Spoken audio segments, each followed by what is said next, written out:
I'm here with my good friend and colleague, Dr. Cristiana Conti, who's a sports psychologist working in Italy, where she is originally from.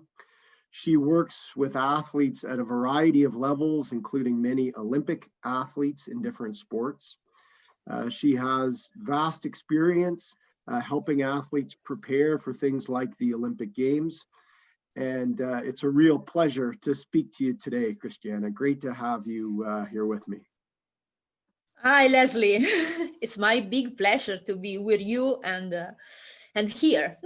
Yeah, thank Some you. distance, but here. Thank you Yeah, to you. where are you in Italy at the moment? Yeah, I'm in Italy. I'm in Tuscany, in the middle of Italy, near Florence. So we are close at home for the pandemic situation, but I'm optimist for the future, you know. Yeah, So I hope just for a not so long time, but now we are at home. So right. I'm working at home with the athletes, and it's particular kind Yeah, of work, different kind of work from other moments or other season. No. sure. So I'm going to ask you more about some of the changes that you've had in your work related to Yes. COVID. Are you under lockdown or what's the situation, I guess, in Uh, yes, it depends by the parts of Italy because now the country is divided in different zone with different colors, really colors. So red ones, yellow ones, and the red ones is like lockdown, and I'm in the red ones in a red ones zone. So we can't go out, we can't move free, but yeah, for working reason, yes, but it's not so easy to move now, and you can't yeah, officially, and to stay in the legal right. situation, we can't move. Yeah. I mean, would you say that I'm sure for lots of people, that must be taking a bit of a psychological toll or must be challenging for people. Has that been something you've observed or noticed? Yeah. This situation changed a lot of things. As you know, I don't work currently in a clinical situation. Yes, with clinical situation for athletes, but not in a more general clinical setting. But you can see a lot of things, obviously, and a lot of difference between the first lockdown and the second lockdown. Also on the athletes, for example, during the first one, we we can touch a lot of anxiety and fear about the new situation that nobody can expect. Right. So it was unbelievable. But now it's different from a psychological point of view because you can touch more uh, humor disorder, I can say, for depression or the emotion, the bad emotion grow up because the people touch the situation, the real situation, and we Yeah. expected that it's more not so long. Right. So we have to be optimist and realistic, but also optimist. For example, with the athletes, it's very difficult to imagine the season because every day the conditions change, also in the elite situation, Right. for sure. So we have to continue to think in positive way and in optimistic way because we have to try, for example, especially for the athletes, to continue to train when Yeah. it is possible. But for elite athletes it is possible in Italy, not for all athletes, because just the elite athletes can continue to practice, to have a training. But in my mind, and not in my mind, it's quite obviously we observe a lot of different changes during the last months, and also for the athletes population, we touched a lot of I can say not just obstacles, but you need to reorganization your future and also your present, Yeah. because you can imagine how people that were ready for the Olympic Games, or for example, we're ready also with to go, not just to find I can say in English, but to find the opportunity to go.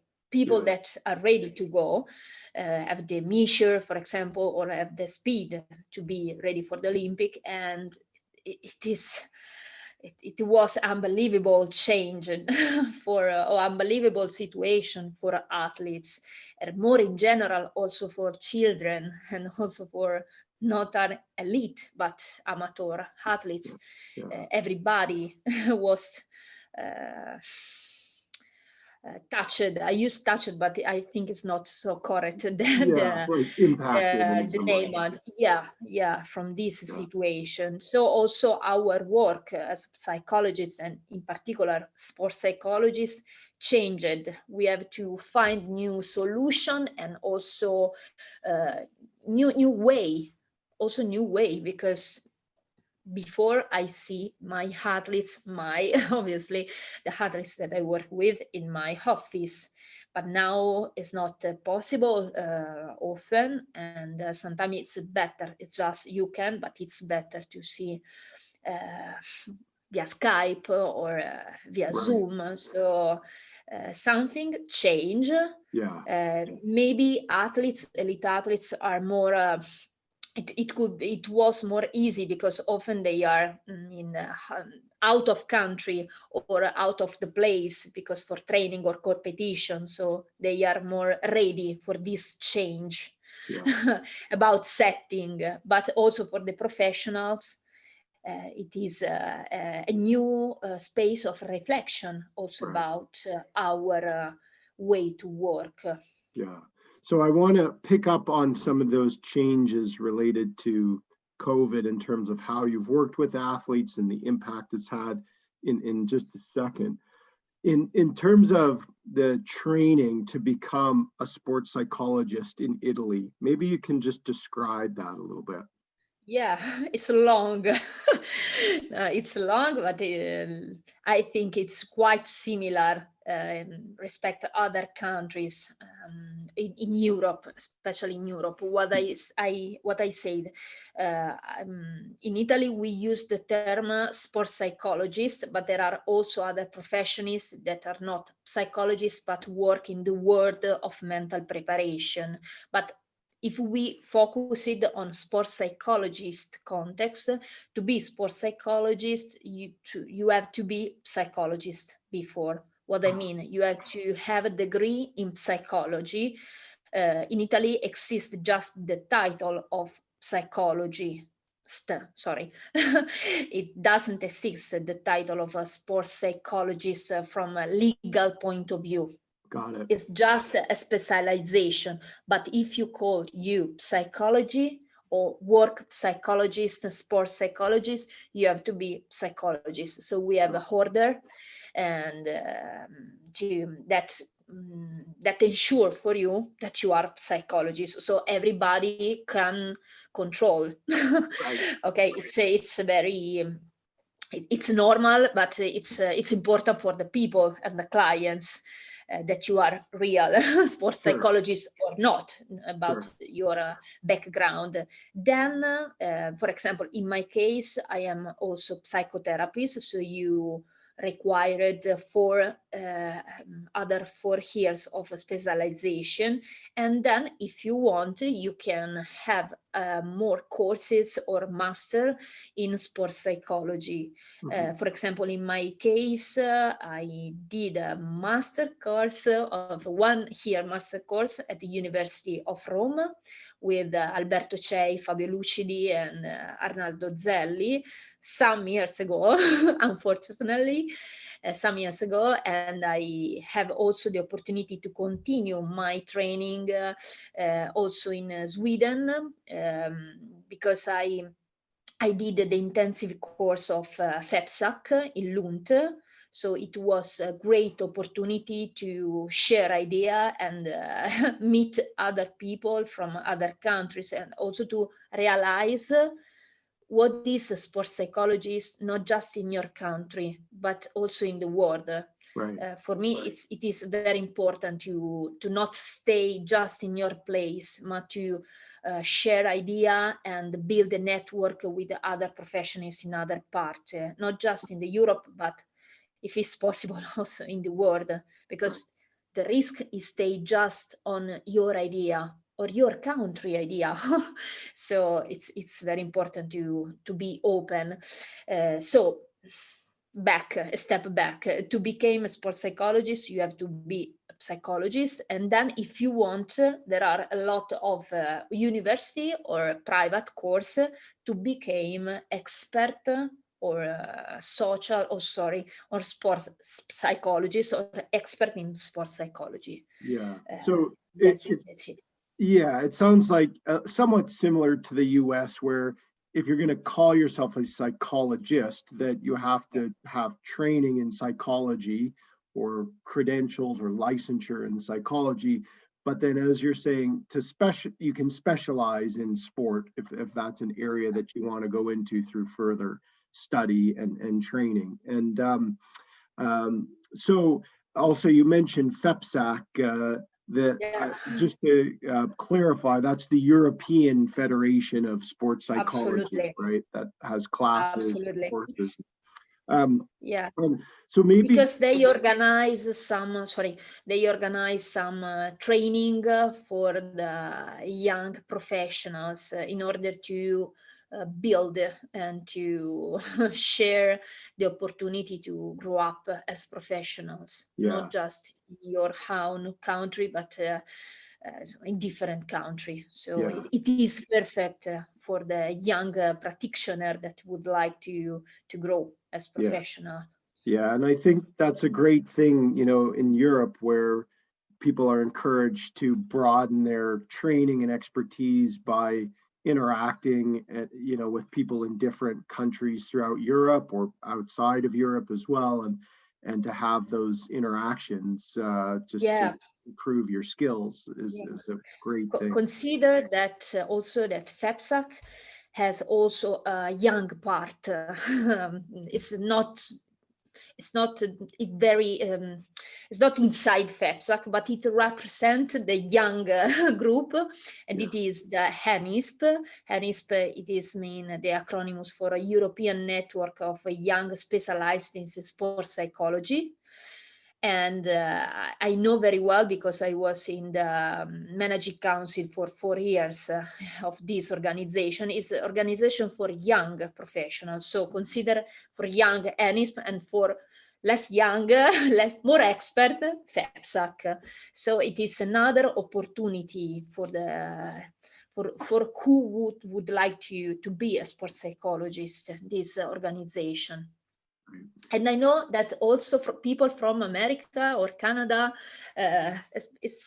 be a part of. We have some members, also from Canada and USA. Yeah, So it's an international organization. yeah. It would be great, Christiana, if you could talk about some of the athletes or teams that you work with. And I know that's hard because you've worked with a lot of different athletes or groups, but yeah, maybe you can just describe a little bit about the kinds Sure. of individuals you work with and what types of things do you do with the athletes when you work with them? Yeah. I started to work after the master. Um, yes, like internship in a club, in a basketball club, and this club was the Montepaschi Siena Basketball Club. Uh, it was EuroLeague level because now something changed, so it is not at this level now. But when I started in this context. So I decided to did my internship in a context of team sport because I'm from a swimming, sorry. So I was my childhood was in a individual sport and then also in a combat sport. So always individual. So I decided to try as a sports psychologist to go in a team sport, in a team contest, and I would like also in a high level of team contest to observe, to understand. And it is the start of my work, because the internship, I did 1 year of internship in a young team.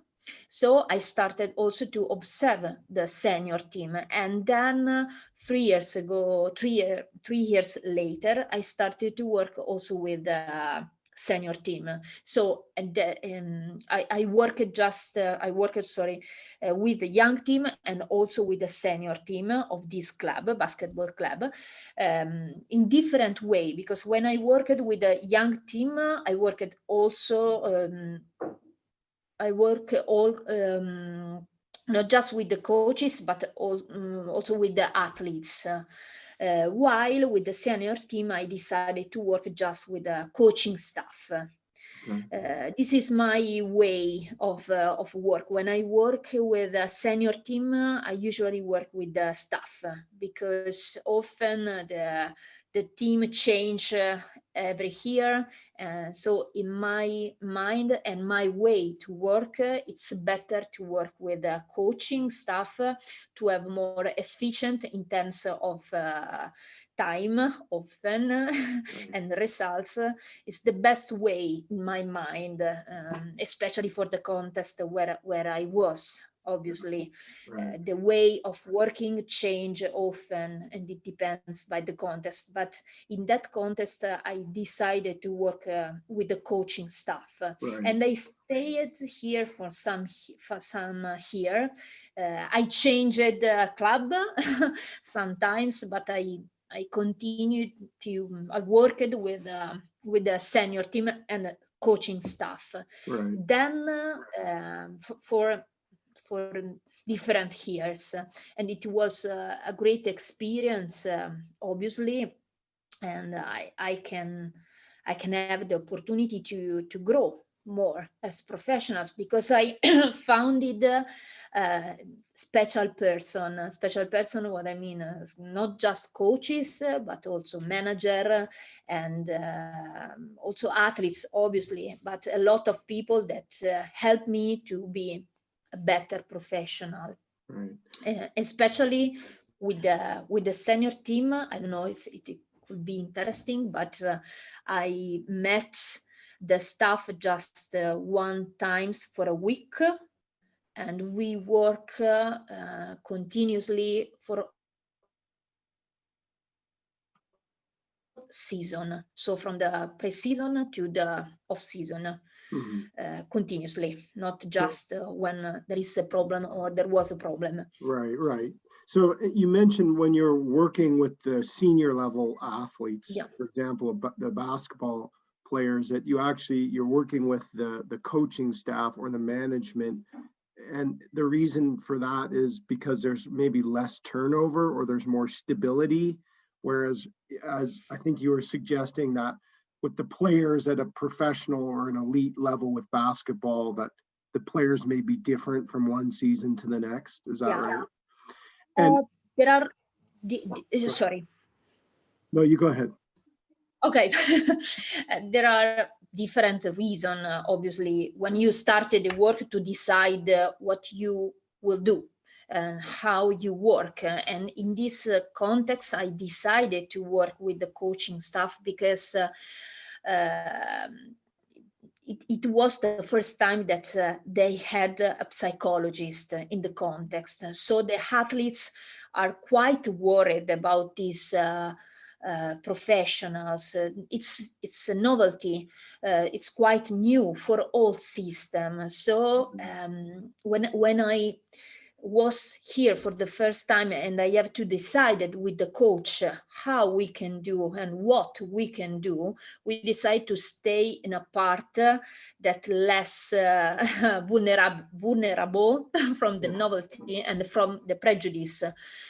What is my worry? That if I worked with teams and staff was not ready for the work, maybe it could be more difficult and more longer, but they have just 1 year because they changed every year. They changed a lot of players every year.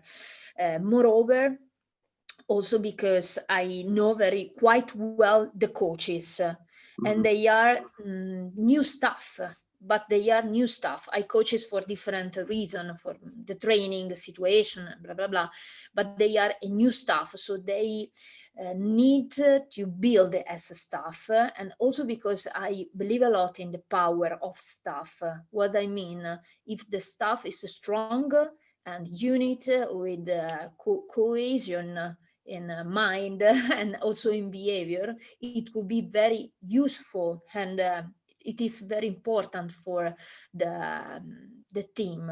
Yeah. So I started to push the button, sorry for the expression, this kind of button. I have to decide because consider that it was the first time that that they used this kind of professional. So they say, feel free to do what you believe is more helpful.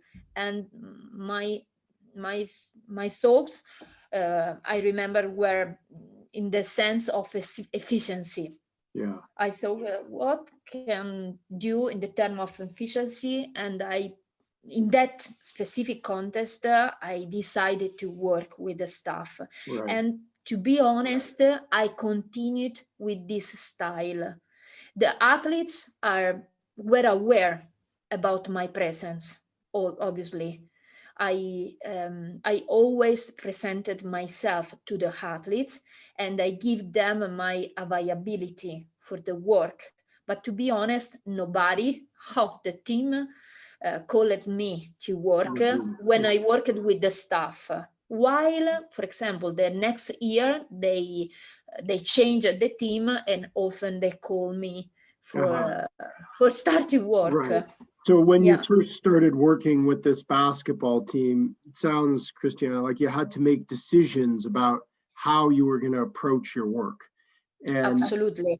And your thought at the time was, if you can help the leadership be more cohesive or work effectively, then maybe that would then be where you could be most effective. And also you mentioned that for some of the athletes, the whole idea of having a sports psychologist was kind of a novel or new concept. And so maybe your effort would be best targeted towards the coaches or the staff. What kinds of things did you or have you done since, I guess, when you work with the coaches or people in the administrative level, what kinds of things do you do as a sports psychologist to help them be effective?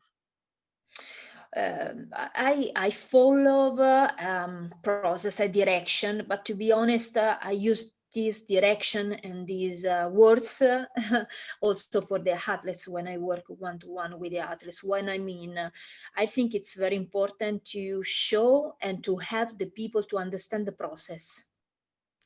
For the athletes, the process is how I can, for example, do a competition, how I can perform, how I perform usually, or what is my best performance or my worst performance. In case of the staff, in case of the coaching staff, the meaning of thinking to the process is obviously is my perspective, but it means help the people to are aware to the process and the dynamics, psychological dynamics, not just technical situation or physical condition, but the dynamics present in the situation. Because often, for example, just we can use an example, communication. How I can organize a message to the team, it depends by the goal, it depends by the situation. It's a process. Communication is a process. So I would like also to try to change the focus before to the process. And it's I think it's very important for the autonomy of the person and the awareness of the person, because when you understand the process, it's more easy to understand, for example, which is the kind of communication that is more useful in that situation. Mhm. I found often that coaching staff stay for a long time together, because in professional context, all day stay together. So at the start, it's quite strange to have another person that create a condition to communicate. It's honestly, it's quite strong to understand for Yeah. them, Yeah. because the head coach have a clear idea about this opportunity, and I was lucky because the first coach that I meet is a curious person, and he was very good, totally good, because he's decided to risk a novelty. But Mhm. the other staff, the other person of staff, especially in the first time, often asked me why you have you are external person and you come to explain how we can communicate, especially when we pass a very long time together.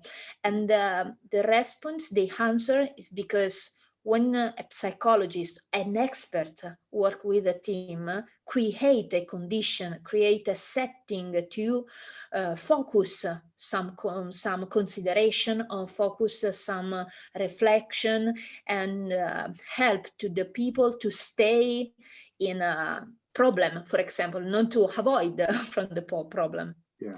So it's helpful for this. I Right. never say or give a solution, but I think our role is to create to condition the condition to have a clear situation, in order that coaching staff create from themselves the solution to the problem. Yes, Okay. we are together, but I believe that professionals never have to say you have to do this.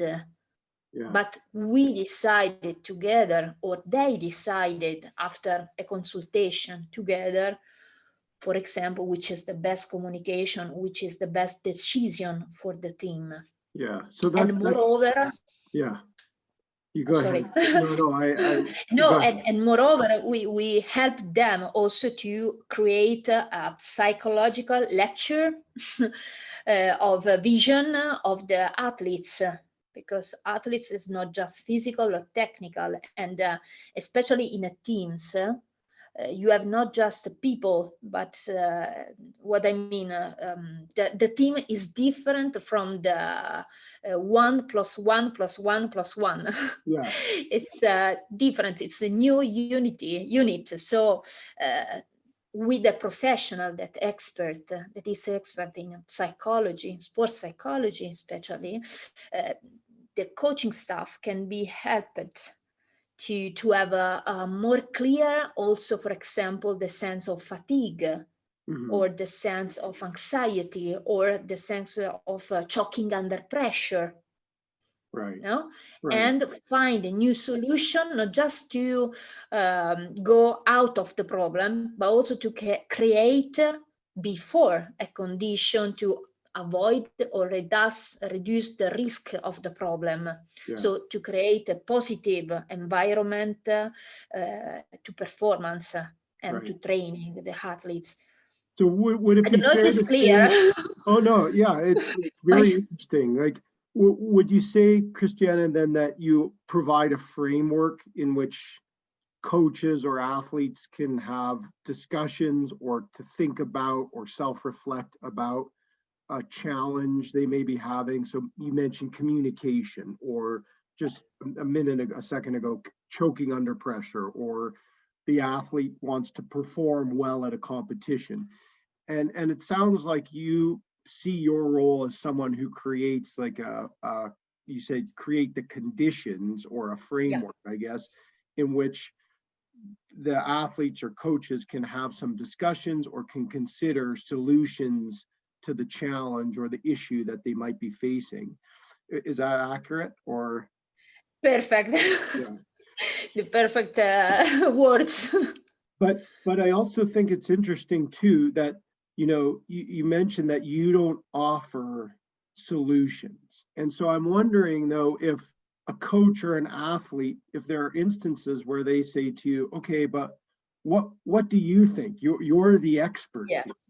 right? Or where they want you to provide a solution or feel like, well, yeah, but we're, paying you the big bucks to provide us Give with me a solution. solution. Give me a Yeah. solution, right? So does that happen? And if it does, how do you deal with that situation? Obviously, it happens because it's the most I think a lot of athletes always say to me, give him a solution, or also coaches, no? And also because for the culture of the sport, the psychologist in general of expert in mental preparation, mental psychology, that for athletes or for coach, you are people that you have to give a solution in order to be more concrete. And I think it's a things that we have to pay attention, because it's sometimes it's easy to give a solution. It's a risk, because often giving a solution, you have closed the opportunity to the athletes or to the coach to grow and to find their solution. For athletes, it's more easy. What I mean, I said you are by yourself during the performance. So it's very important that you understand why, and you understand the process, and you find a solution, but not just a find solution, to you understand the condition and all situation, because you perform by yourself. I'm not with you here. So it's very important. Obviously, it's a process. And obviously, it depends by the level of athletes. And obviously, it requires a time. But for example, my first meeting with the athletes, during my first meeting with the athletes, I explain my philosophy, and I explain why for me it's important autonomy and awareness. And I believe that I'm not the right professional for all athletes. Sure, athletes that needs a rapid solution, I'm not a professional right for them, because I'm a other kind of professional. And I believe that being a sports psychologist, it means also being not right for everybody. I found it a lot of athletes that ask me, okay, I don't want to understand nothing. You have to say just a solution, just what I have to do. I try and the first to explain why. Obviously, I didn't put the athlete in the corner, choice by yourself. No, I'm more, it's a process, obviously. We stay together, but I try to explain for the first time, this is what is my role, and especially with the coaches. Sometimes coaches are worried that you decide for yourself, but in reality, they ask you a solution. So it's important for me, the first meeting, the preparation also of the work, because you construct in that moment the wall, not the wall, sorry, I can say the nature of the I change. Yeah, but I can change also the the perspective. I believe when you met for the first time a coach or athletes, you have to be very clear about what is your role, what you think is your role, what is your value and your philosophy. It's very important, because you can build a relationship, a professional relationship, more efficient. And it's I believe it's very important. So obviously they ask me, but I focus and I underline the importance of the process. Right. And Clearly Well, Sorry. so I'm just wondering when, that sounds really important and worthwhile, right? When you're having initial meetings, that you clarify what you see as your role and how you could help the athlete or the coach, and what your philosophy is as a practitioner, as a sports psychologist. And you mentioned a couple of things, Christiana: autonomy and awareness. So my question Yeah. is that, are those two key things that you see as being important as part of your role in facilitating or helping the athlete or coach do to increase their sense that they are autonomous, or that they're in control, or that they're the ones guiding their sport process or Yeah. involvement, and awareness? Are those two elements of your philosophy? Yeah, strong. They have a strong weight because, as I explained to the athletes or to the coach, when I met athletes or coach, I met a person before, and my project with them is starting from this part, from this view. In front of me I have a person. Obviously my focus is on the performance, my focus in the sport context, but the person is the first one. So if you are coach or athletes, it's similar for me, because you are a person, and especially for young athletes. But in general, I see always the person before the coach and the athletes. And also, if we have as a goal the performance or the winner of the championship, because the focus is on this, but I never forget that in front of me there is a person, and I try always to remember this to the Right. person that I have before. Why? Because no, I don't know why. I don't know when, but they finish career as athletes, as a coach, and they remain a person. They Sure. always stay a person. So Yeah. I prepare also to not have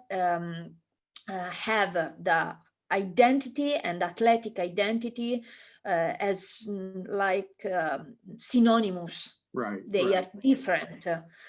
Obviously, for the professional, the athletic identity is a larger It's part of strong. identity. We know, and I respect this, obviously, but I always try to focus in the person. Yeah. And sometimes people lost this perspective by Right. themselves, Yeah.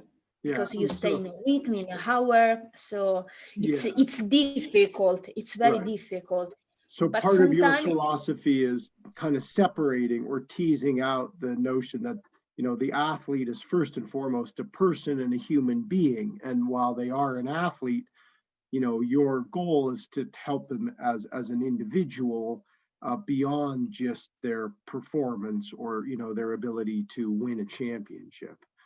Um, yeah, I'm wondering, Christiana, if you mentioned that a part of your philosophy is not necessarily to offer solutions, and a couple questions. First, do you avoid doing that because offering solutions then reduces the likelihood that someone engages in self-reflection or self-awareness, and it reduces their autonomy because you're just giving them the strategy rather than they're finding it out on their own? Is that part of the reason why you would yeah. not offer a solution?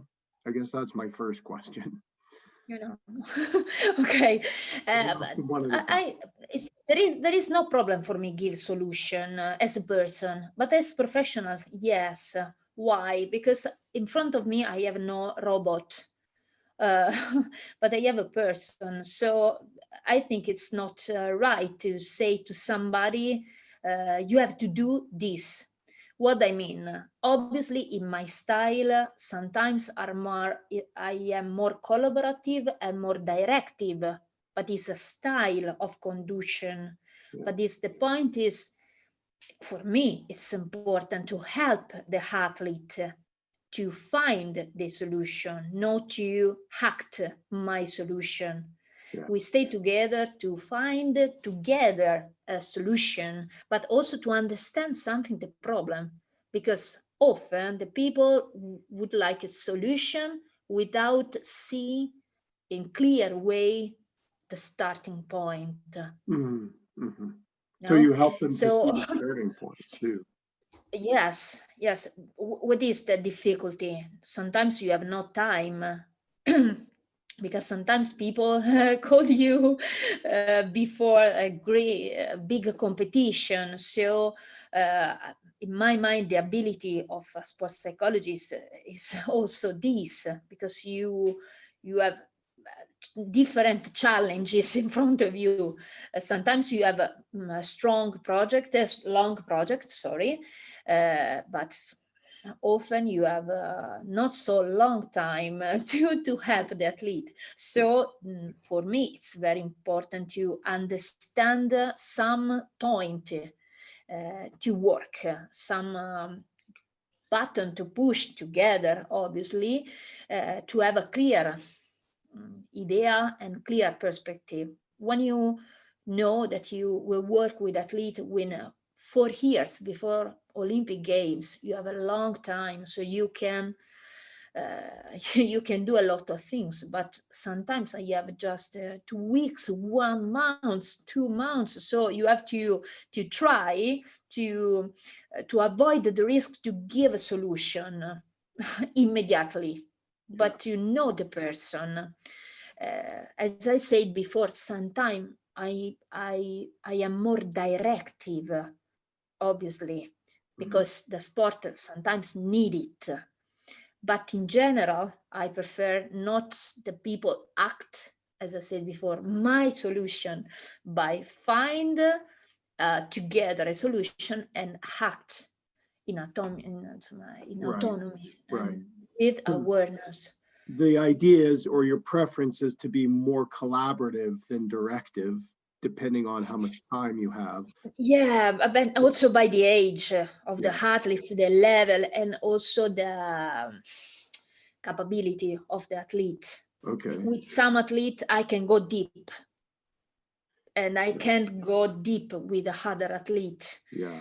I think the one of secret it's change your techniques, change your way, and it depends by the person that you have in front Mhm. of you. Mhm. So to be Yes, I have a flexible. strong, yes, absolutely. As I say to everyone during the first meeting, I be very clear on this point. Every athlete is unique. So now I have no idea what I can do with you because I never met you. So we have to decide, and we have to decide together about starting from your role, your experience, your objective. But it's I never know during the first meeting what exactly I can do with this athlete. Yeah.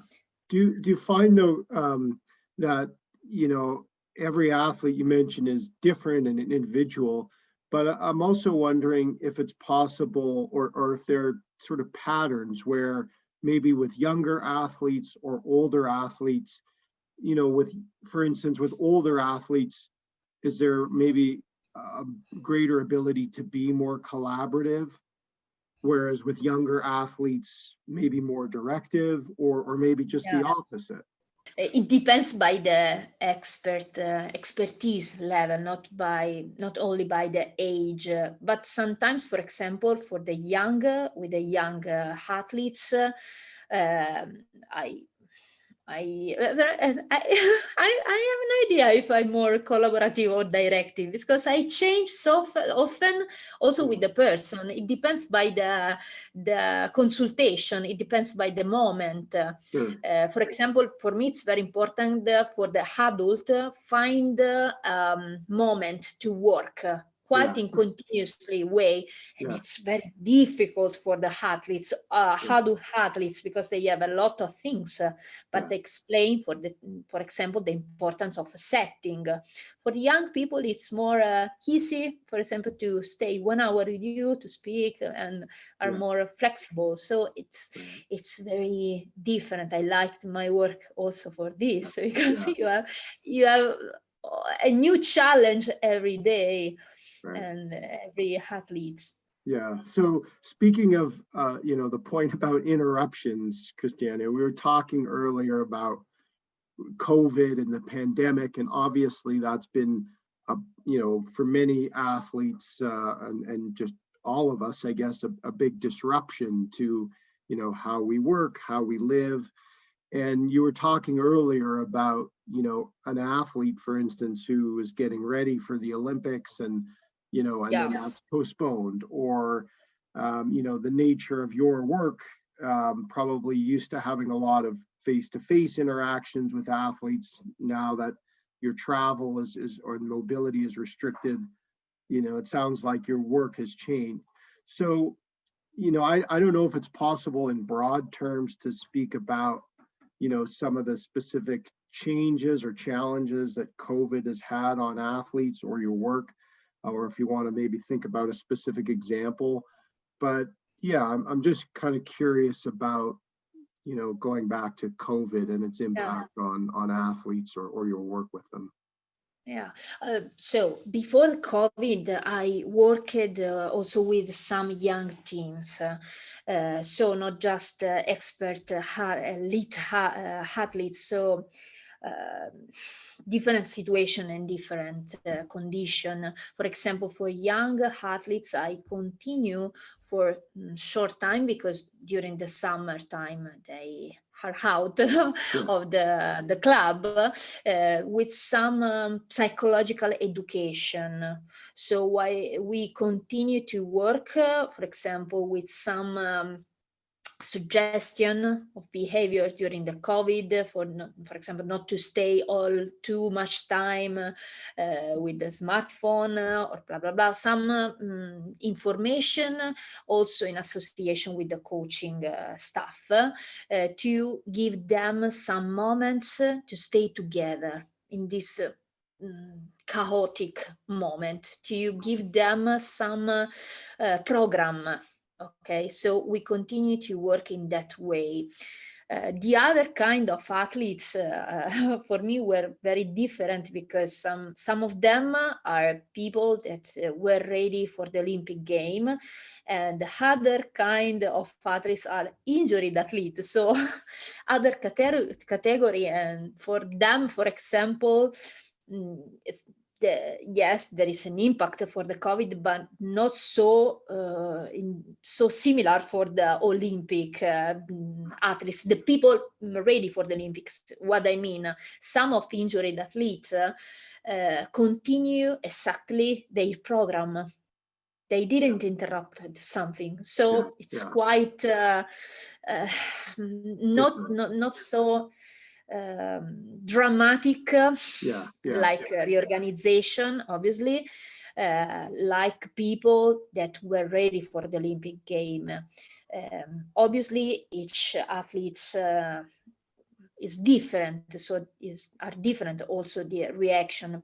But what I said and what I saw, not said, is the difficult of reorganization, and difficult of manage the energy that you that the energy that grow up during the months before the competition. You prepare a lot of months, you are sort of focused, and now the energy where I put the energy.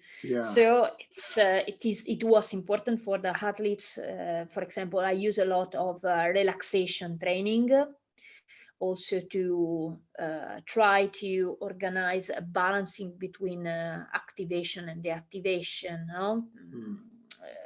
sympathetic and the parasympathetic system, for example. And I think it was useful for them because they have a lot of energy and they have no idea about the future, not the future, immediately future. Right. And a lot of dreams change, not finish it, but change.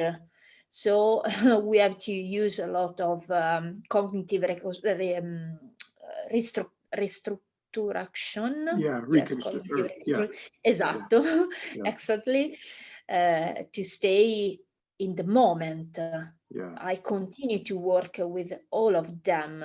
I didn't have a holiday because it was important to stay with the athletes to help them Yeah. in that Yeah. particular moment. Right. And also now it is very important to plan to have a reorganization in this chaotic moment. I speak a lot with coaching, with the technical staff to find a solution in a world that change every day. Yeah. And I it is yeah. strong. Yeah. Right. So I really like how you kind of categorize the main, I guess, challenges that, an athlete or coach might be faced because of COVID into those sort of two categories of reorganization and managing their energy. And, you mentioned that there may be, of course, differences in terms of the impact of COVID. So if you're an injured athlete, then maybe you weren't competing anyways. And so Yeah. there's maybe less reorganization or less need to kind of manage their energy. But if they were getting ready to compete in a big competition like the Olympics or some other event and they were healthy, then maybe COVID required a greater need to help the athlete or the coach reorganize their plans, their schedules, to help redirect their goals, and to manage their energy. So it's sort of like if you're, amping up for a big competition that's a month away, and then you find out just before it's canceled that it makes sense that individual would need help trying to manage that energy level. And so I really like how you kind of categorize the broad nature of the concerns in terms of those two areas. And then it also sounds like, Christiana, that's then been the focus of your work, primarily to help the coaches or the athletes reorganize their training and their schedule and to manage their energy level. Yeah. Is that And right? as you say, the management of energy, I think it was a great, big part of it, but not only because they touched a lot of different areas. For example, it's not common that they spend a lot of time in a house with their family in a Yeah, relationship. yeah, So this is another part of work because we have to reorganize it also this part because you are not out, you are in, and it's not common for the athlete to stay quiet, stay in a single place for a long time. So we try to combine the different things to work. I use a lot of cognitive restructuration restructuring. to Yeah, understand, yes, sorry, to understand the moment, to understand also the planning, and obviously in combining with recognize of the emotion and recognize the stress level. What I mean is not easy for the athlete understand and recognize that they have a lot of energy. And so energy, it means also fear. It means also hunger. It means a lot of things, not just positive and be happy, yeah, but yeah. it means a lot of different things, Right. frustration. So one of things that I did with athletes, it helped them to recognize the signs of this energy in a daily life. Yeah, yeah, Because it's the athlete stay in a stress world always. But this kind of stress it's completely different from the stress that you meet every day as an athlete. Because the stress of COVID is a pandemic stress. So the athletes not always recognize how they the level of the stress that they met. Right. I'm Why? not so sure if it's clear. Yeah. So No, it's very I clear. try Yeah. to Yeah. help them to recognize Right. this, Right. because So you're suggesting, a distinction between the kinds of stress they may face as sports people and as athletes versus the kinds of stress or challenges they may face during the pandemic, whether it's being at home a lot or, like interacting with your family members day in and day out. But why would it be important to help the athletes recognize the kinds of stress they're experiencing? Or, you mentioned energy could mean, you use the term broadly, so it's not just about a positive energy, but it could be stress or frustration. Why is it important to be able to help the athlete recognize that, or what benefit is there in doing that? yeah, I think to understand better the situation and to understand better some reaction. Because what I find, especially in expert, and this quite paradoxal, but it's not paradoxal, it's quite difficult to understand, to recognize some level of reaction. Maybe it's similar, it's your reaction, but the level is different.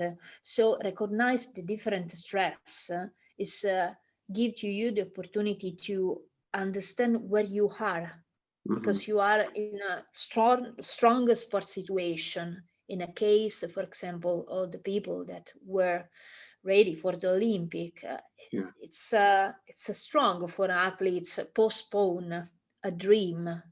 It's not easy. It's not easy also to reorganize also the level of energy, to reorganize the objective and to goals. It's a big challenge, and I think it's a big challenge also because it's not just a postpone, but a challenge because the season will be very strange. Right.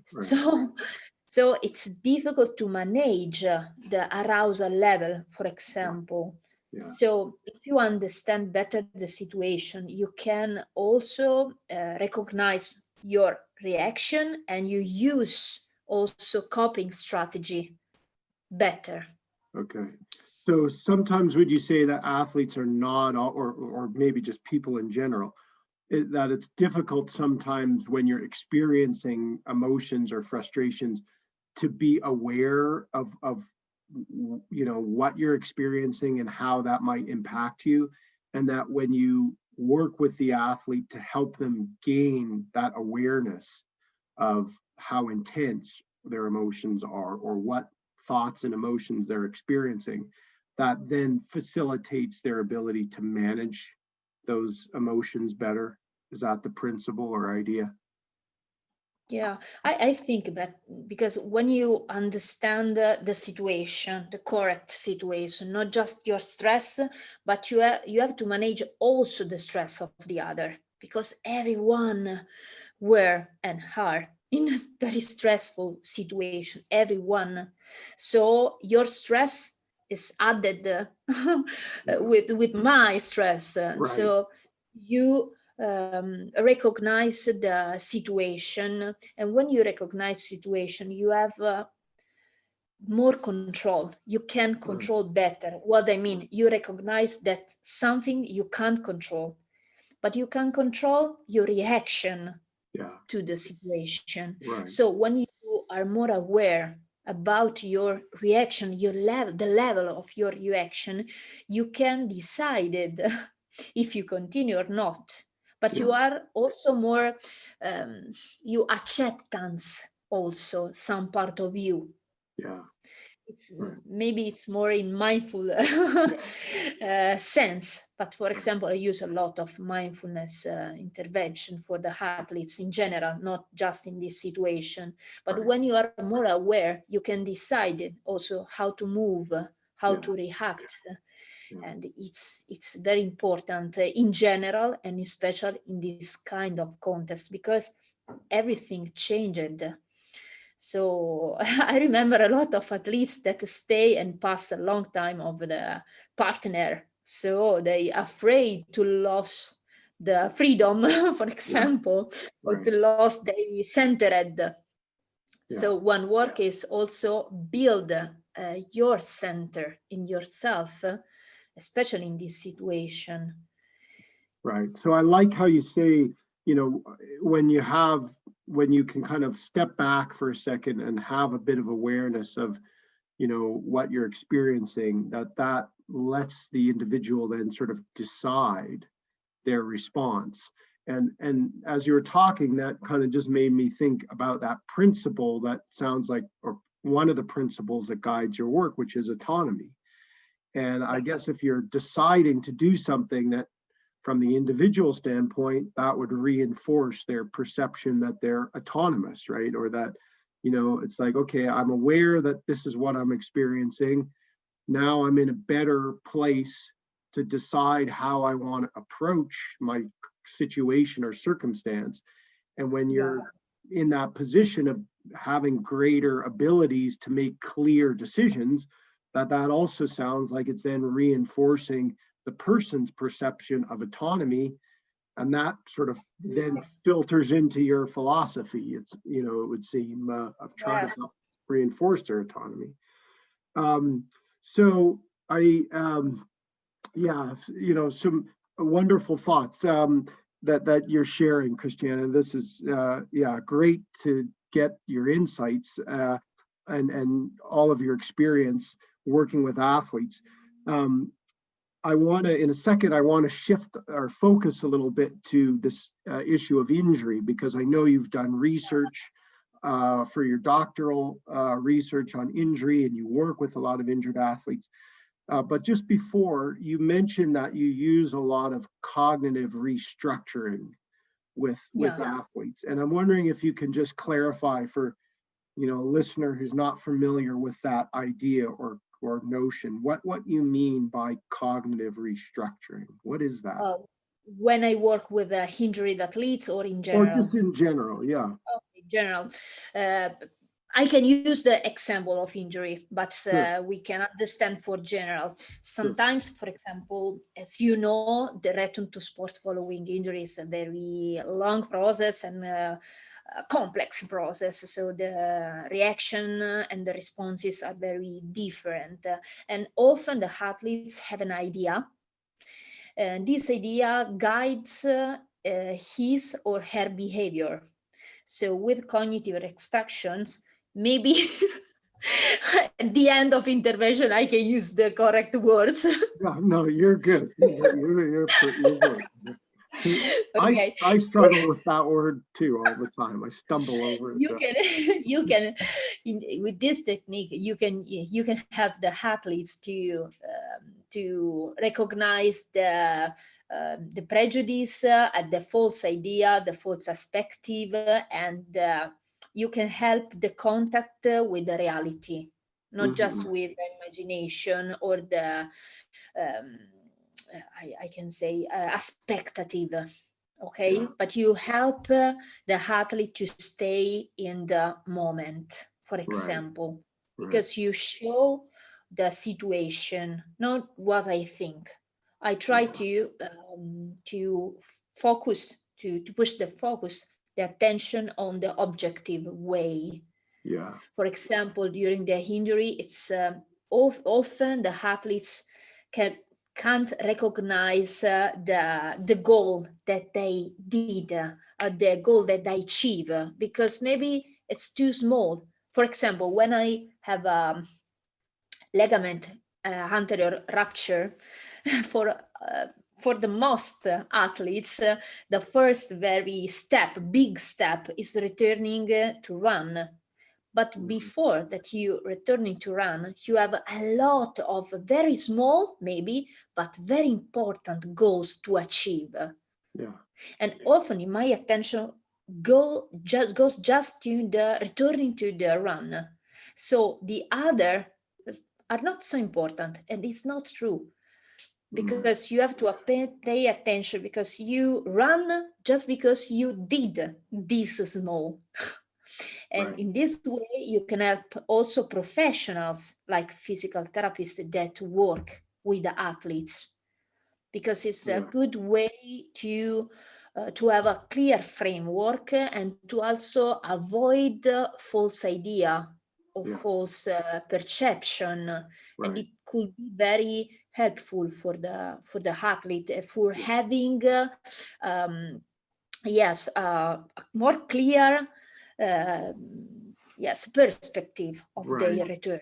Right. So I guess, especially maybe in the case of an injured athlete, it sounds like they may be prone or likely to engage in false thinking or irrational thinking or incorrect thinking. Yeah, And as part of this process of restructuring, the idea is you're helping you maybe challenge their thinking or present them with a different set of facts or ideas.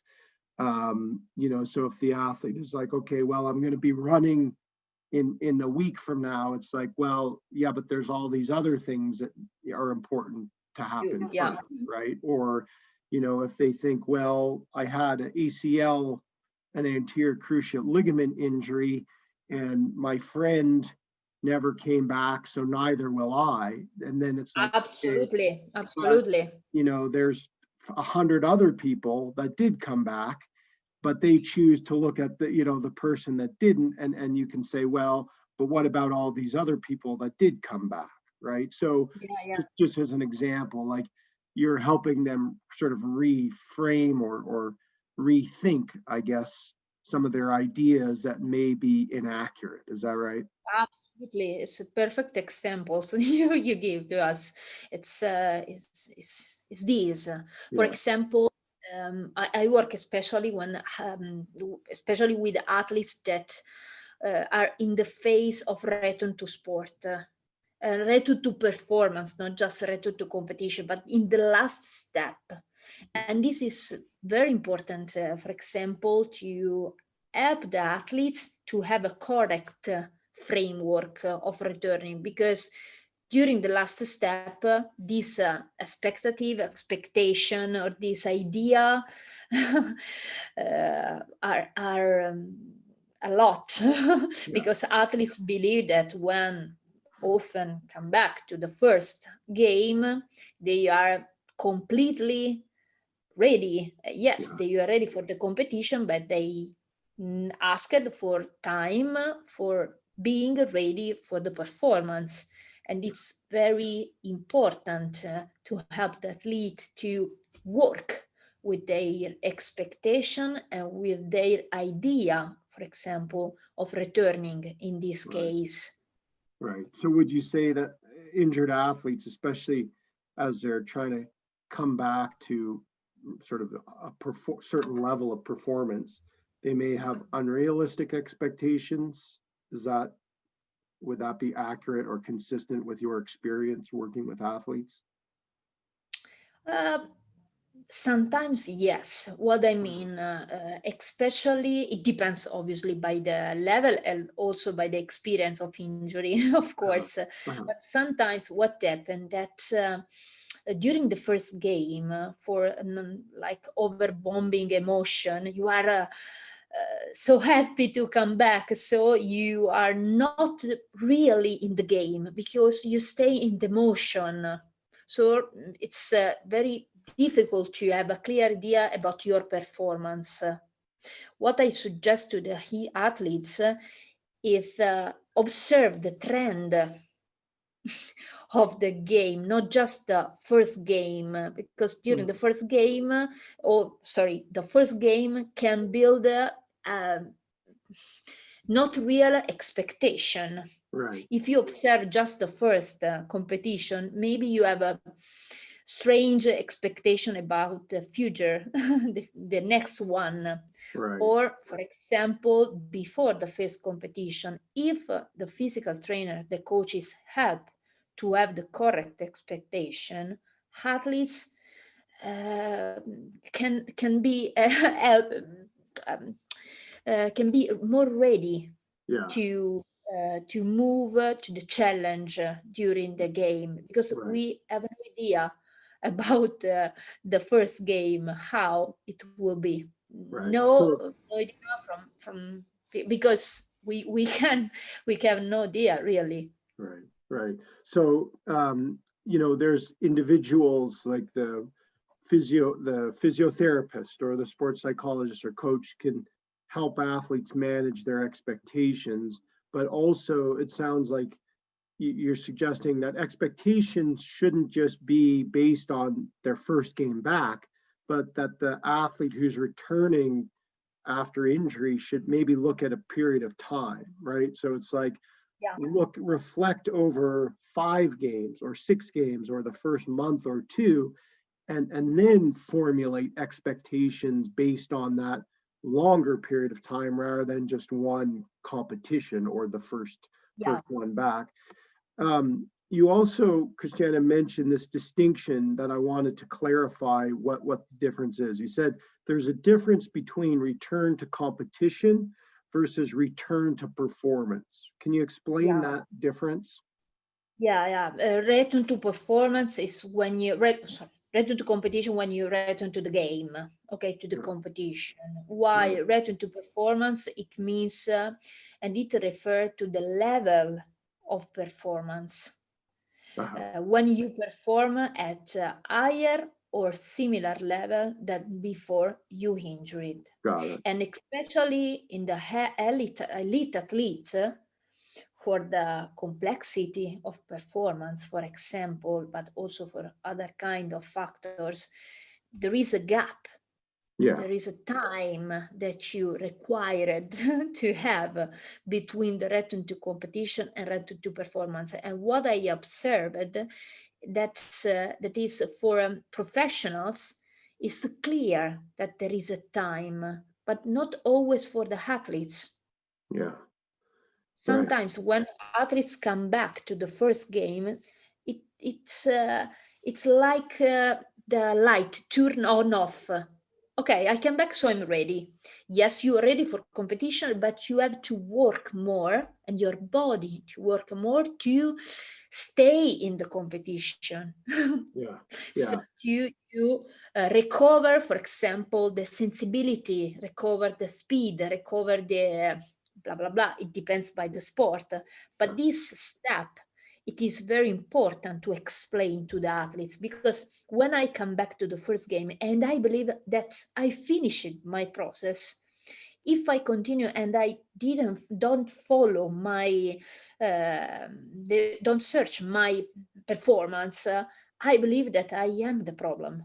But in general, you are in the process and it's not completed at the end, at the first competition. So you have to continue the work. So the problem is not the athlete, but the problem is that you have to continue to work. Right. And so the problem, again, going back to that cognitive restructuring, is probably the underlying belief systems, right? And absolutely, the research that I've had the wonderful and good fortune to work with yourself and Maurizio and Claudio Rabazza and others involved in your work, looking at that, the research that you're doing and others is showing that difference, right? That the just because you are ready to start competing again doesn't necessarily mean you're coming back and performing at the level you did before the injury, or maybe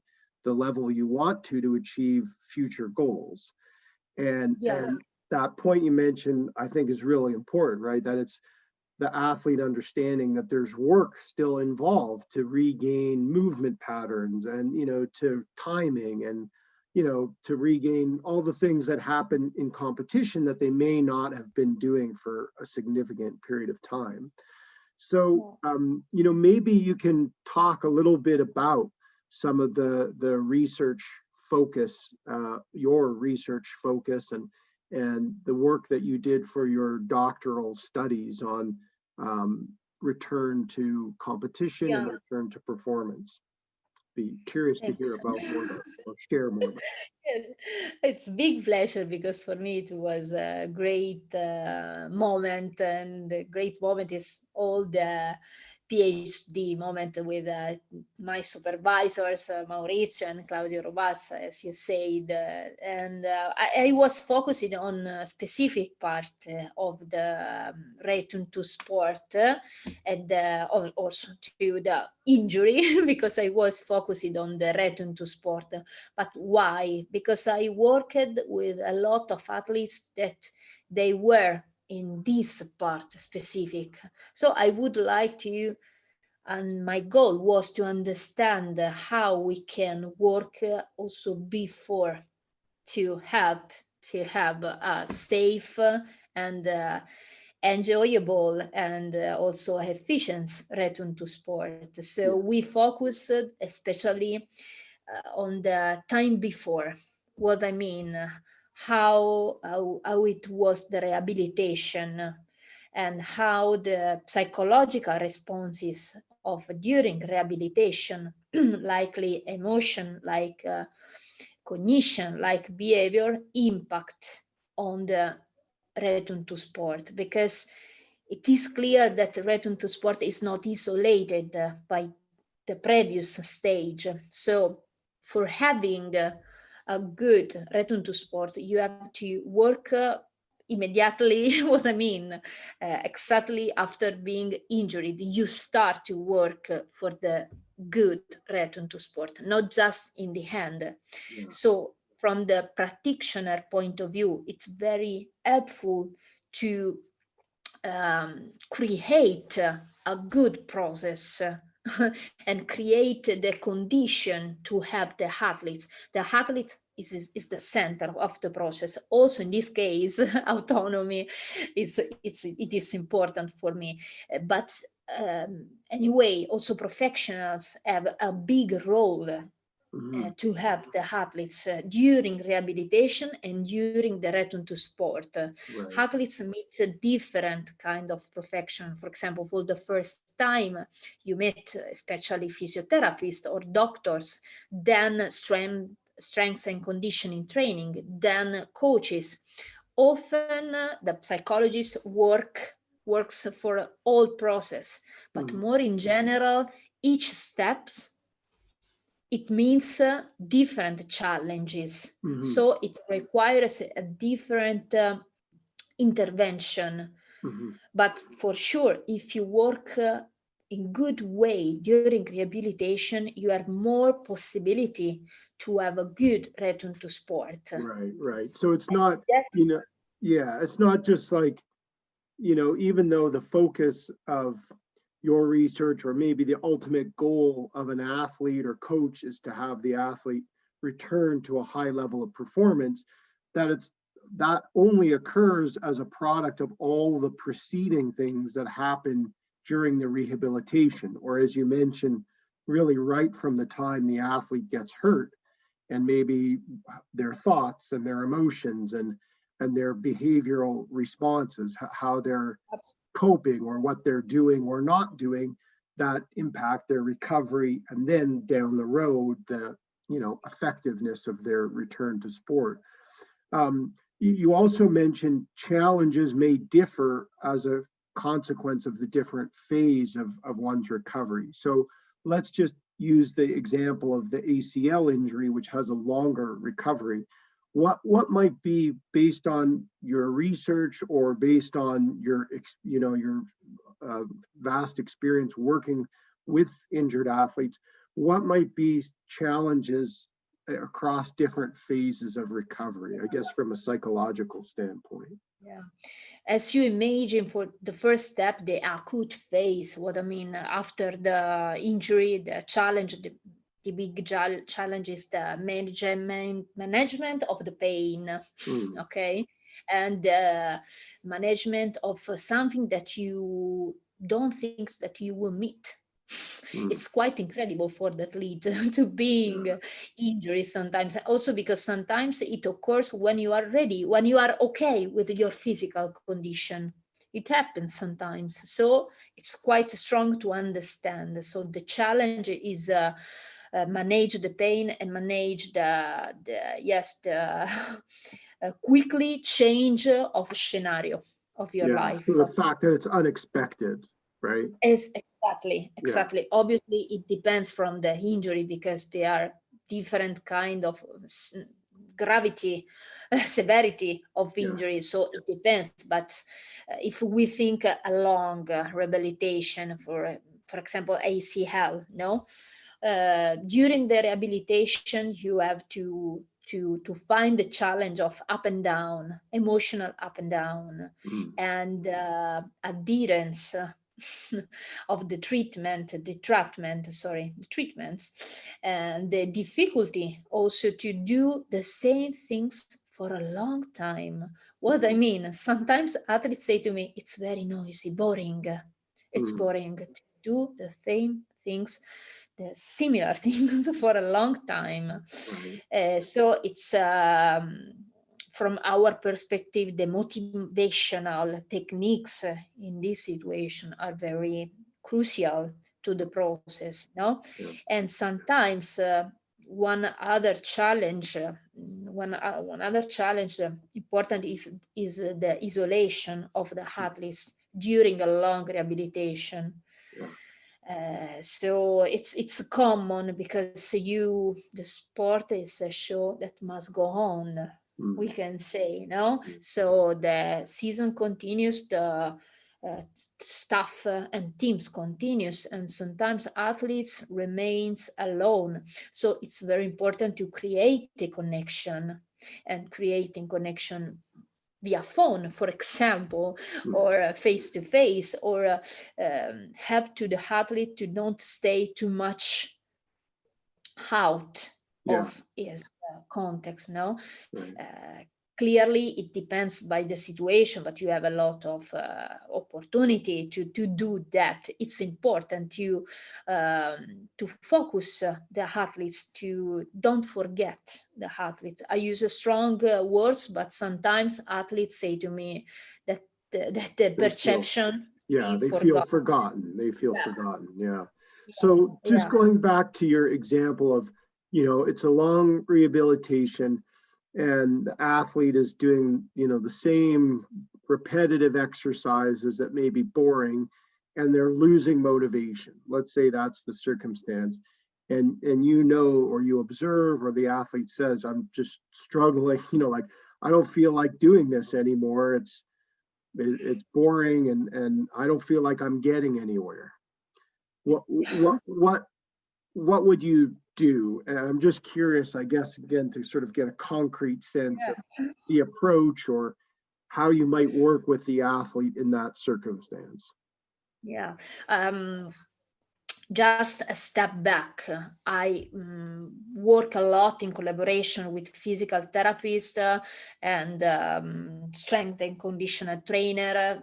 I can't imagine the work with injured athletes without this kind of collaboration, because for example, when we use imagery, we use the scenario as described by also professionals that work with athletes. But when I think to the adherence, we have to consider two kind of problems, not just suboptimal adherence.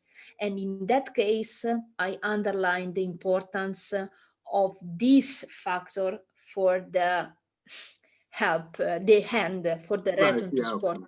Right. with athletes. And we maybe find different exercise if it's possible, obviously, because not always is possible. But for example, in case of basketball, we suggest to use something with the ball, Yeah.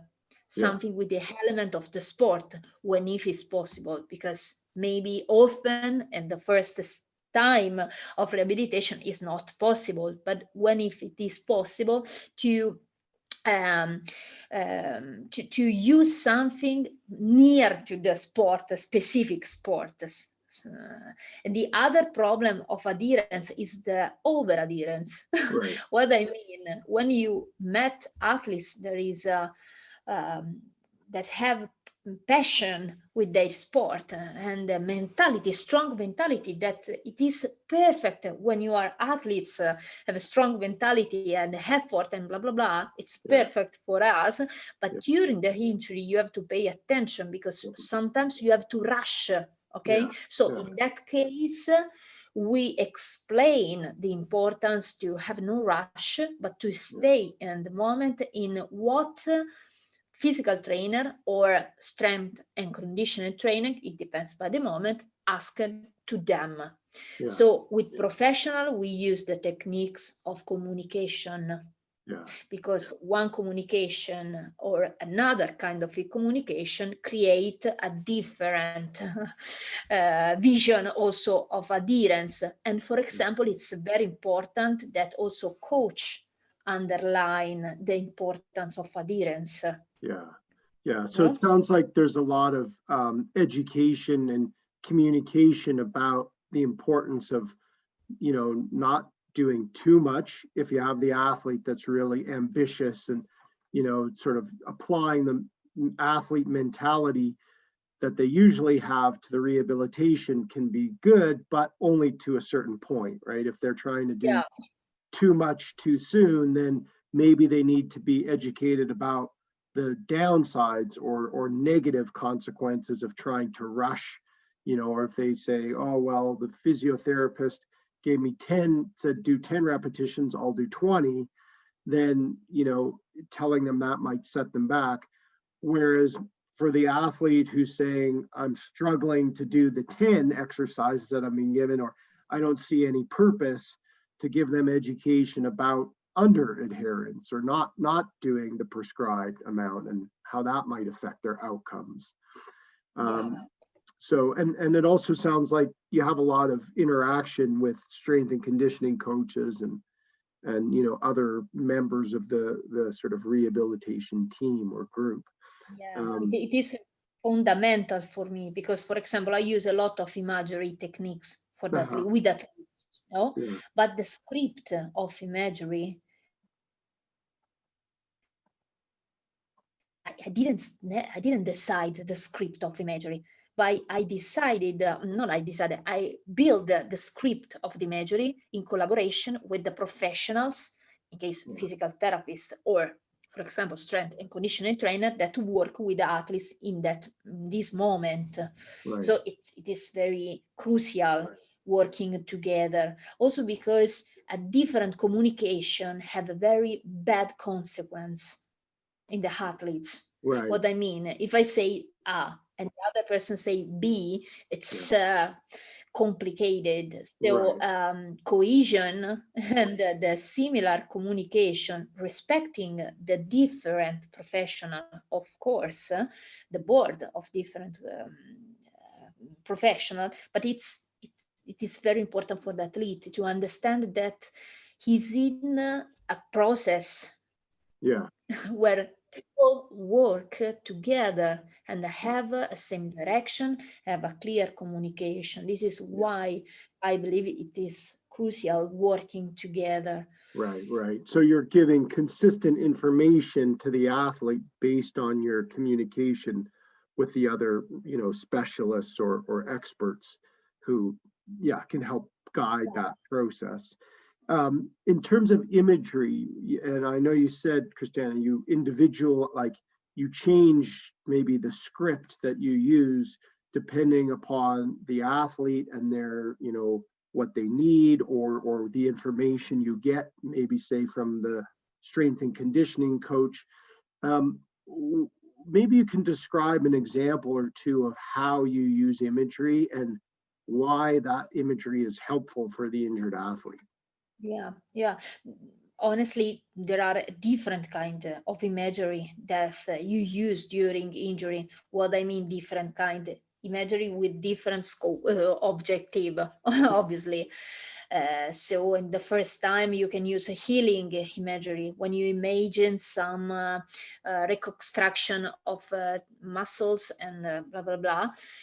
Honestly, I didn't use this kind of imagery because I saw that it is very difficult for the athletes. Yeah. While I use another kind of injury, rehabilitation injury. This may be the most kind of imagery that I propose to use, because not all athletes want to use. It depends. It depends. And clearly, if the athletes have a background of preparation in imagery, it's more easy that he or she use in imagery. And this is the importance of mental training in general, because you are more strong also when you are injured. Because imagery is a techniques that require the time, and during injury you have no time. What I mean, you change continuously your challenge. So if you have a strong preparation with imagery before that you injury, it's more it's better for you. When I use imagery in rehabilitation, I give you an example in order to be more clear. For example, ACL. Okay, it's important. We are in the situation that we are quite ready to have a squat. Okay. But you can't do, for example, 20 squat because it's too much as volume. You can just 10 squat as decided by physical trainer. Okay. But it could be helpful for you doing more for more accuracy of the movement, for example. So the volume, the physical volume is not okay, but you can do with imagery. So, for example, in another part of the day, in general, I suggest you to do in different moment, use imagery to focus on this kind of exercise with the same repetition, with the same time, to guarantee not more physical work, but guarantee more accuracy, for example. And this, we are in the parallel time session. Sometimes I work like anticipation. I'm not clear if I'm I'm ready to explain. But for example, at the time you have to do a jump with both. No? Like a double leg. Yes, and for example, with imagery, you can imagine to do the jump from more higher step. And this anticipation, because you can do now in the real with your physical situation, but maybe the next week, yes. So I can try to use the imagery to anticipate some movement that corresponds to the direction where the athletes will go. And for this reason, I can imagine, I can write a script without the professionals, because everything is need to be in collaboration. Sometimes athletes at the end of the process is more difficult, because especially for the basketball situation, it's very complicated to imagine and to build an imagery.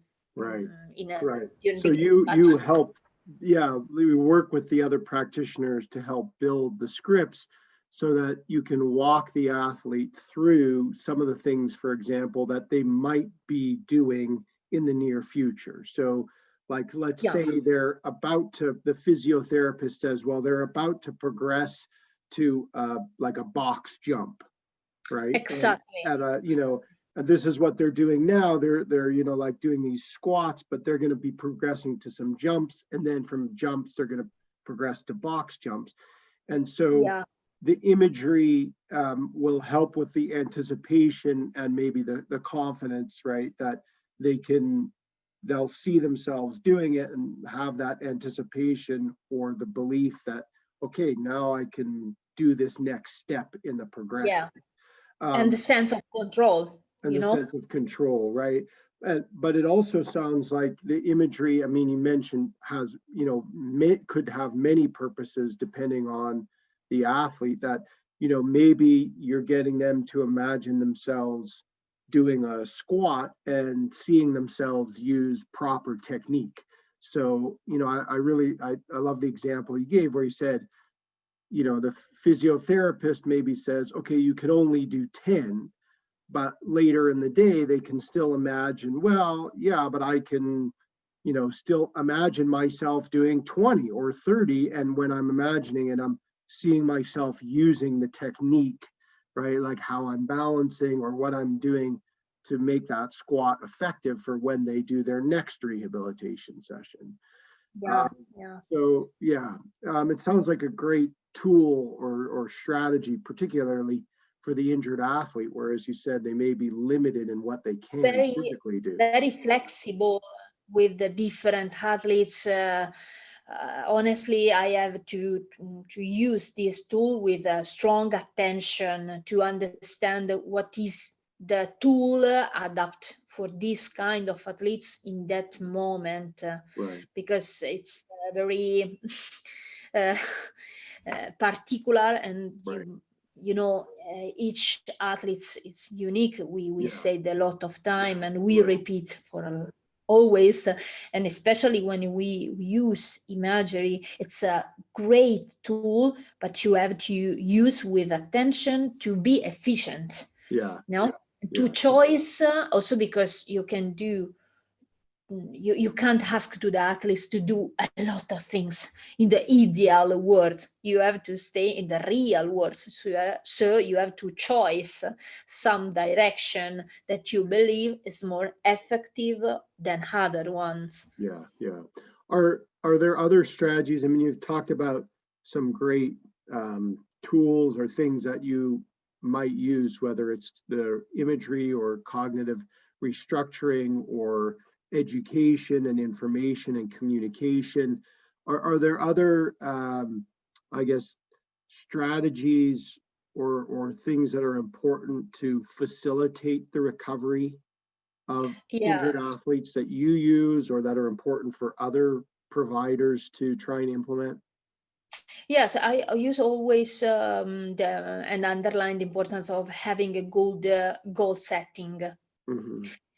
What I mean, when you define a goal, but also not just in defining the goal, but also to observe the goal that you achieved. Mm-hmm. So, what I said, it's important to have a set a goal, realistic goal, but also to recognize your successful when you achievement a goal. I Yeah. don't know if you remember the example of before, no? The running, it's a big goal, but before you have a lot of different steps, and you have to recognize that you did it. It's important in terms of confidence, because confidence, we know, that is one of factors that have a major impact in the return to sport. Right. So if athletes build the confidence during rehabilitation process and reathletization process, it's uh, it's crucial for his or her return to sport. Right. Are there, on that note, are there signs or indications that an athlete is ready to return to sport? So, I know there for certain injuries, of course, there are physical tests, maybe strength or proprioception or, endurance, agility, like sport specific tests. How do we know if an athlete is psychologically ready, or are there ways to, that's a tough question. I know.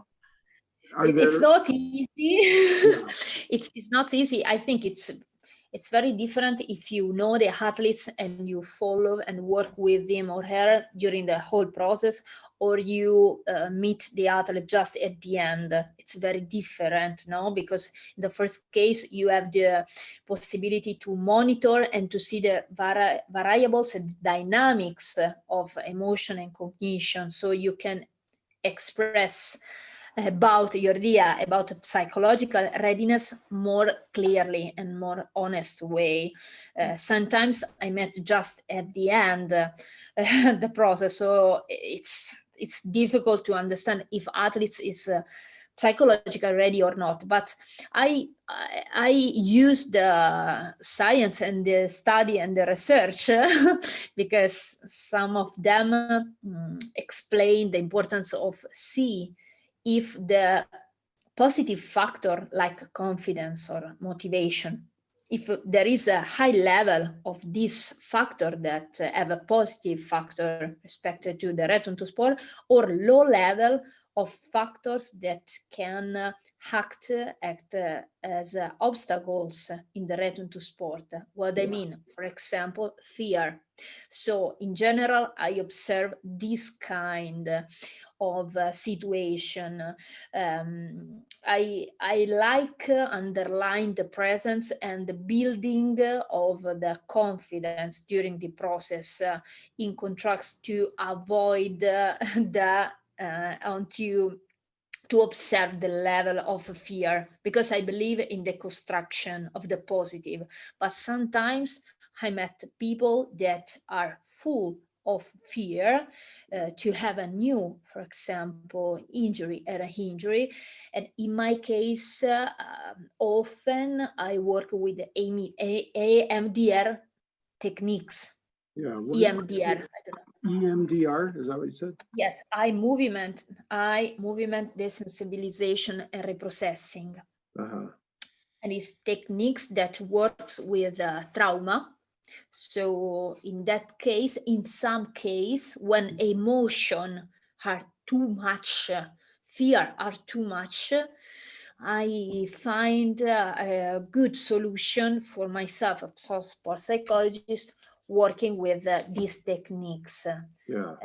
These techniques was born for the trauma and yes, and post-traumatic stress, post-traumatic.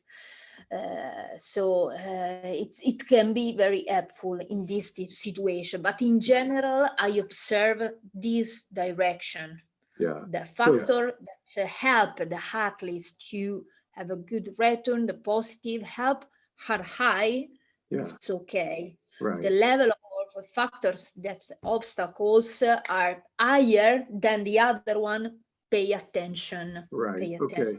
So if, for instance, you find that, their confidence or motivation is lower relative to their fear of re-injury, or they have high levels of anxiety, maybe that's an indication that they're not as ready to go back. Whereas if just the reverse is the case, higher motivation or confidence, for instance, and maybe lower levels of re-injury fear, then maybe that's a sign that they are more ready to return. Just very briefly, this eye movement, maybe you can indicate again what the term was and just the basic principle of, I don't know if it's, easy enough to explain sort of. No, it's not easy, but I think it's interesting to, if for who it's interesting to better some not just study, but the story of these techniques is quite quite new at the end. And I believe and I found that this was helpful in some case, in some specific case, when the emotion are too high and negative emotion are too high. So I come back to the trauma, the original trauma. What I mean, when people has injury, and with the use of the techniques, you it's not easy explain in a very few words, but you have the opportunity to connect in more efficient way the motion and the cognition that you lived in the original trauma. Right, and you do that by assessing their eye. Like, I guess what I'm trying to clarify is this eye movement maybe you can say Yeah. the name again. Like, how is it that that helps you? Like, when you sense the person has a high fear of re-injury, what are you actually assessing in terms of their eye movements, and how does that connect with their fear of re-injury, for example? Okay. Because the name of eye movement, because these techniques use the movement of the eyes that Uh-huh. follow your hands, the hands of therapist too. I think, no, I'm sure that just a psychotherapist can use this kind of techniques because it's Right. strong techniques. Okay. Yeah. So I use just because I'm a psychotherapist and I have Right. a trainer in Right. EMDR, obviously. Mhm. But with the movement of the eye, there is a bilateral movement of the brain, of the hemisphere of the brain, and Mhm. it help the athletes, not just the athletes, the help to um, reconstruct what he or she lived in the Okay. correct way. Uh-huh. I know it's not easy to understand Yeah. just with this few description, You're but right. I suggest you saw something about these techniques because it's very interesting. Honestly, I didn't use with all athletes, Right. obviously, no. Yeah. Just when I recognize that the fear of injury, of re-injury, is related to the trauma of injury or Yeah. other kind of trauma. But for me, it is very important to underline that the process and how athletes live all process of return to sport say something about Yeah. their psychological readiness. It's very complicated. Understand just the single moment of returning or Sure. pre-returning to sport because you Sure. have to read the whole process. Yeah. Because sometimes it happens at the end, the start of the process, immediately after injury, that happens something, for example, social aspect of social situation that followed athletes forgot during rehabilitation and uh, have a more clear when he come ready to come back. So Right. we have to observe the process, Yeah. and in fact, it's more efficient when we have the possibility to work from the injury when Yeah. injury occurs, because Right. you have the possibility uh, to work and to build, to help the athletes to build Yeah. his psychological readiness or her psychological readiness. Yeah. So this idea that, psychological readiness is cumulative, it builds over the course of one's Absolutely. rehabilitation, right? As you go, it doesn't just necessarily happen at the end. It's something that Yes, is the absolutely. yeah. So just a couple other questions here, Christiana. Based on that last comment then about the process, um, are there, in your experience, your knowledge as a researcher and as a practitioner, factors that seem to distinguish why some athletes may return eventually to that high level of performance, whereas maybe others don't return? Or if they do, maybe they return to competition, but they don't get to that same level of, return to performance that you mentioned. Like, what distinguishes athlete A from athlete B, would you say? That's a tough I question. consider just the psychological factors, okay? Yeah, Because sure, also physical condition and the age, sure. it's they are factors that have an impact, obviously, Yeah, no? yeah, But if we stay just on the psychological field, I believe motivation, it is the motivation of the athlete, yeah, it's crucial. And I believe it strongly in the quality of rehabilitation. What I yeah, mean, if you believe that your rehabilitation was good conducted, yeah, was good, was okay, in sense of physical, What I mean, confidence if in the injured part, that the injured part are okay, but also in confidence in people that work with you. Yeah. We spoke in our article, no, about the the confidence in the third person, but it's crucial. If you believe that your rehabilitation was done okay, and you were active part, you feel active also in the last part of the process. Right. But we have to consider also, obviously, the context of the athletes.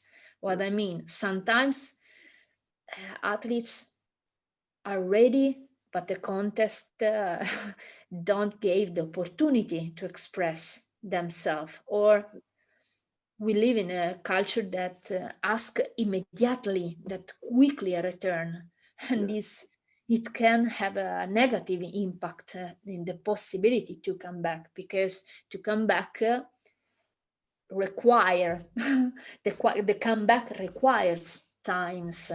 So we have to consider not just the psychological part of Right. the athletes, as I said before, also physical condition, also age of the athletes, and in general his life or her life, but Sure. Sure. also the context, Yeah. because some context help the athletes, Right. And I other mean, context I think less. those comments are really important because, I guess what you're saying is, some of the reasons why one athlete may return to high level performance and another doesn't necessarily may on some level relate to the athlete, um, physical factors related to the athlete or psychological factors or but also the environment, right, and the Yeah, context, right, exactly. like who is surrounding them, do they have support,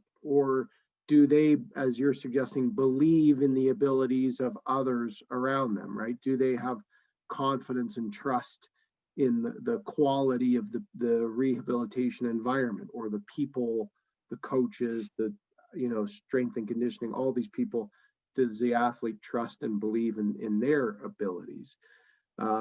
So it's not just a factor of, okay, well, one athlete wants it more than the other. Yeah. That's just a part of it or a portion. Yeah, obviously, the strategy, the coping strategy that an athletes have can be very helpful. Also, the personality Yeah, characteristic, no, yeah, being more positive or pessimist.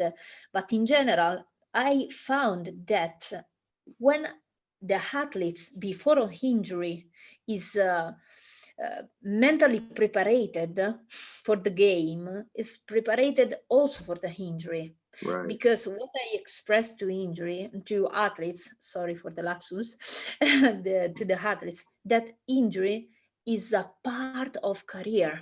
Yeah, So how you to manage this part is often in line to how to manage yeah, the other part of career.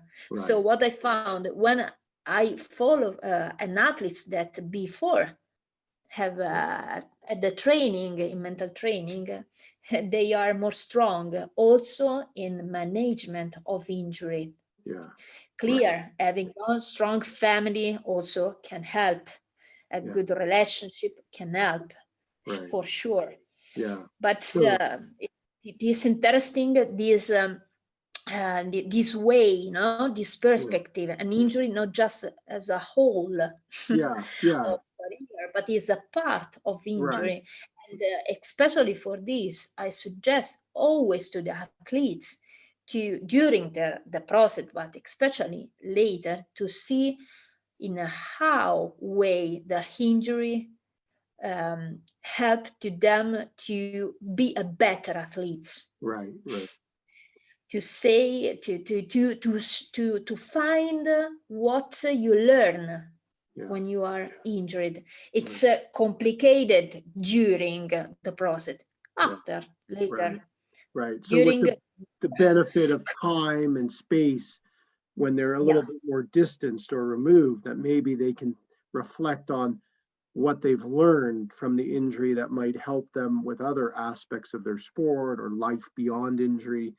I also like how you mentioned, like injury isn't just an isolated experience, but it's part of their career as an athlete, and that the athletes who manage, challenges effectively or cope well before they get hurt also seem to be ones absolutely. that manage the challenges of injury well.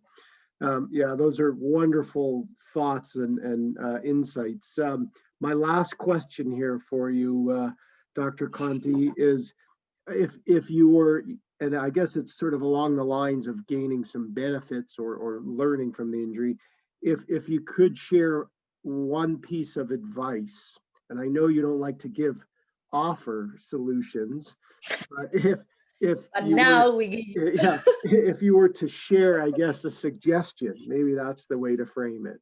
If you were to offer a suggestion for something that an athlete might do or consider, what would that be? What would you read athletes or injured? not, Yeah, for the injured athlete. that they are living injury. We imagine that they are living an injury, so they are injured athletes, to pay attention to to be a part, an active part of the process, because it's your career, is your life, and it's a part of your life. So choice good professionals to work with, and ask for being aware of your process, Yeah, but work hard, because how you work during injury can help also later. Because if you work strong during injury, and strong, it means also manage the up and down. Don't be afraid the up and down. It's normal. It's yeah, normal way.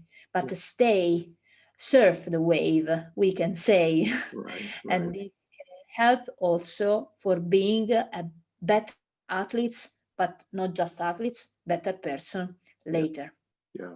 Well, those are wonderful thoughts to conclude our discussion, and I want to thank you so much Advice. for, yeah, for all of your, the insights and ideas that you shared. It's always great to have a chance to speak to you, and yeah, it's great to have you on the podcast. So thank you very Thanks, much, Christiana. Leslie. It's a pleasure for me.